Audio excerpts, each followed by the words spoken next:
الجولة الأولى من المجموعة الرابعة أو المجموعة دي بالنسبة لبطولة اليورو، فيها 4 منتخبات منهم منتخبين من المنتخبات الأعرق على المستوى العالمي وعلى المستوى الأوروبي، هولندا وفرنسا. فرنسا اللي سبق بيها تتويج ببطولة اليورو قبل كده في نسختين، نسخة 2000 الشهيرة مع زيدان ونسخة 84 الأشهر مع بلاتيني. أما هولندا فالنسخة الوحيدة اللي توج فيها كبطولات دولية عموما في تاريخ المنتخب هي بطولة 88، بطولة اليورو الأشهر مع ثلاثي أضواء المسرح بالنسبة لمنتخب هولندا، ماركو فان باستن ورود خولت وريكارد. الجيل التاني الذهبي بالنسبة لمنتخب هولندا، لأن كان في جيل أول لمنتخب هولندا جيل ذهبي ما سبقش ليهم إن هم يتوجوا ببطولة، لكن كان من الأجيال الأمتع على مستوى كرة القدم عموما مع رونس ميتشيلز وطريقة التوتال فوتبول، جيل رونالدو كومان وجيل يوهان كرويف. رونالدو كومان المدرب الحالي لمنتخب هولندا اللي بيبحث بالبطولة التانية الدولية بالنسبة لمنتخب هولندا، لأن رونالدو كومان دايما معروف عنه إن هو كان أحد أفراد الجيل الذهبي، وحتى مش مجرد فرد، كان ليه أثر قوي جدا. اللاعب السويبر بالنسبة لمنتخب هولندا بمهام هجومية، اللاعب المدافع الهداف من أكتر مدافعين تسجيلا لأهداف على مستوى التاريخ. كلاعب سنتر باك، لو تحسب باللاعب سويبر كلاعب سنتر باك فهو الأكتر مدافع في التاريخ تسجيلا للأهداف. رونالدو كومان في بداية المباراة الافتتاحية ضد بولندا لعب بطريقة الأربعة 2 3 1 كورق، لكن في تنفيذ أرضية الملعب بتحول لطريقة 3 4 3. الهدف الثاني اللي سجله هولندا بمجهود خرافي، مجهود جماعي، ما كانش الابرز، لكن الشكل وانت بتشوف اللعيبه وتقسيماتها في ارضيه الملعب، الكاميرا اللي فوق بالنسبه لكشف الملعب كله، شوف الطريقه 3 4 3 تدرس 3 في قلوب الدفاع.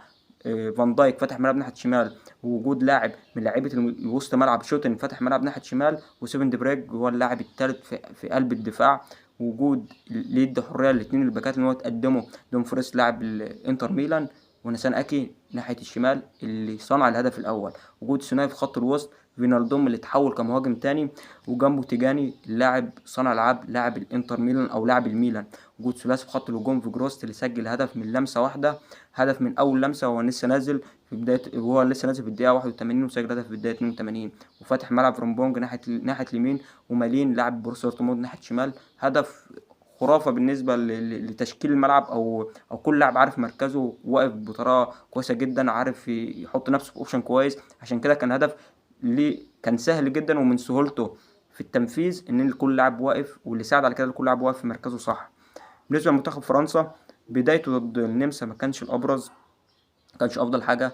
اللعيبه لسه الترس ما بدأش يتحرك كتير، لسه المباراه في بدايتها، لسه اول مباراه افتتاحيه، في اللعيبه مش بتأدي كأفضل حاجة، خصوصا إن في نهاية موسم المنتخب فرنسا عنده سكواد عالي جدا ناحية البدلاء والأساسيين.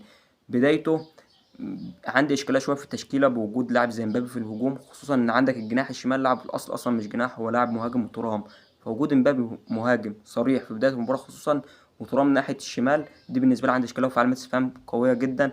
هتفرق معاك كتير لما مبابي يتحول كلاعب جناح، هيدي اوبشن قوي كنقط ايجابيه ممكن تستغلها، وهتفرق معاك في ماتشات كتير جدا، خصوصا لما بتلعب منتخبات اقوى وبتحتاج مهاجم سريع ومهاري زي مبابي يعرف يعدي لك من وسط اي حد في الزحمه، وفي نفس الوقت لما يكون في فتح مساحات بيجي لك من الخلف للامام ويدي لك ثغرات في خط الدفاع بصوره قويه جدا. بالنسبه للرباعي، انا من وجهه نظري مباراه فرنسا وهولندا في الجوله الثانيه هتفرق، واللي هتحدد المركز الاول والثاني هتبقى مباراه قويه جدا. لكن بالنسبه لفرنسا وهولندا ثابتين نفسهم، فرنسا وهولندا ضامنين الوصول. المجموعه دي ممكن يكون فيها احسن توالت ممكن، وهتكون بولندا مش النمسا. بالنسبه لي النمسا هتخرج من اليورو في المجموعات.